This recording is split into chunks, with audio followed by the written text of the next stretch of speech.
We've all heard people say that XRP will never move, that there's too much supply, that the dream is dead. But here's the truth, they're looking at the wrong numbers. Because when you break down Ripple's new acquisitions, Hidden Road, GTreasury, Metaco, Evernorth, and you actually model the flow of money that's about to move through the XRP ecosystem, the math gets mind-bending. I'm going to show you step by step how Ripple's real-world partnerships are positioning XRP to move trillions. And once you see the size of those flows compared to the true available supply, you'll realize these so-called insane prices, they're not hype, they're just math. Good morning, XRP Army. It is a wonderful Wednesday morning today on October the 22nd. I appreciate you for being here. And as always, if this is your first time here, kick your feet up, relax, enjoy yourself. First time is free, but if this is your second video, be sure to hit subscribe, leave a like, and comment. Let me know you're here. Let's move into the rest of the video. Let's start with what just happened. Ripple didn't buy random startups. They strategically bought plumbing of global finance. GTreasury, acquired for roughly $1 billion, already serves over 1,000 corporate clients in 160 countries. The platform processes more than $12 trillion every single year for corporate payment flows. Even if just a fraction of that migrates to Ripple's rails, say 0.5%, that's $60 billion per year running through the infrastructure Ripple now controls. Then there's Hidden Road, Ripple's $1.25 billion acquisition. A prime broker that clears $3 trillion every single year for over 300 institutions, hedge funds, banks, liquidity providers. Hidden Road is a DTCC netting member, meaning it's plugged straight into the US Treasury and derivatives clearing system. And Ripple didn't just buy it for bragging rights, they bought it to connect institutional settlement pipelines directly to the XRP Ledger, using RLUSD and eventually XRP itself as the bridge for multi-asset settlement. So let's run some numbers, real ones.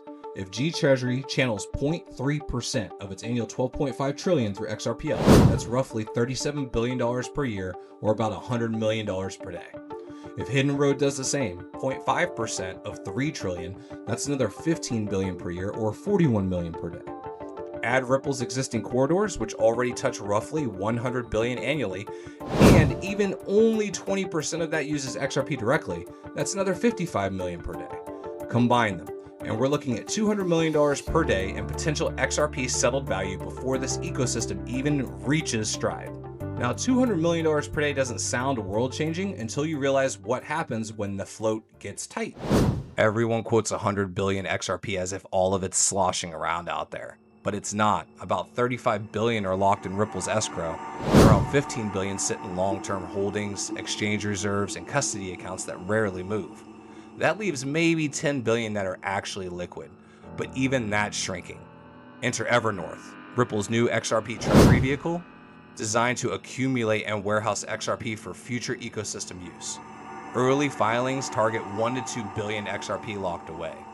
Add an ETF issuer inventory, corporate corridor treasuries, and bank hedging positions, and the true available float could drop to around 5 billion or less, and this is where the math turns explosive.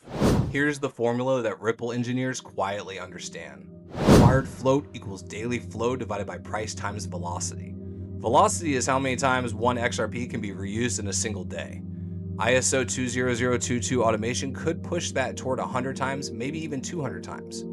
So take our conservative flow number, $200 million a day, and a realistic 100 times velocity. The system would need 2 million worth of XRP circulating daily to clear those payments. If only 1% of a 5 billion float is actively in motion, that's 50 million XRP doing the work. Divide 2 million by 50 million units, that's 0.04 per XRP. Now crank up the flows because GTreasury and Hidden Road together handle over $15 trillion a year. If 1% of that migrates on Ledger, that's $150 billion per year, or $410 million per day. If we plug in those numbers, 410 million divided by 50 million times 100, 0.08 per XRP. Still seems low. Wait till you add the multiplier. Now let's run the math. 400 million divided by 20 million times 100 equals 0.205 per XRP, just to clear the flow. But remember, that's just a liquidity requirement. not market price. The market always prices ahead of flow to provide headroom and profit margin. If the network needs 20 cents XRP liquidity to function efficiently, the speculative market can easily push 10x above that, which is how you get the multi-dollar, double-digit, and even triple-digit valuations people used to laugh at. And that's before derivatives, tokenized assets, and ETF flows are actually priced in.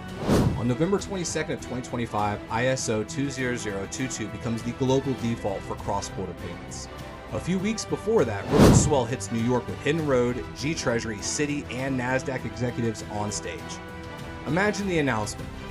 Ripple Payments Institution Network now live, powered by RLUSD and XRP settlement. Overnight, trillions in compatible flows have a direct bridge to the XRP Ledger. And at that moment, the market will realize there is no way to service that much value with a single-digit asset price and a single-digit billion float. The price will not rise because of hype. It will rise because the network cannot function at low valuations. It needs higher prices to settle global liquidity effectively. I'm not guessing. I'm following the rails, the numbers, and the math that underpins every financial network on Earth. Ripple built the pipes. GTreasury and Hidden Road bring the flow. Evernorth and ETFs pull XRP out of circulation. And ISO 20022 flips the automation switch. That's not a dream, that is inevitability in motion. The only question left is how high will the math take it before the world catches up?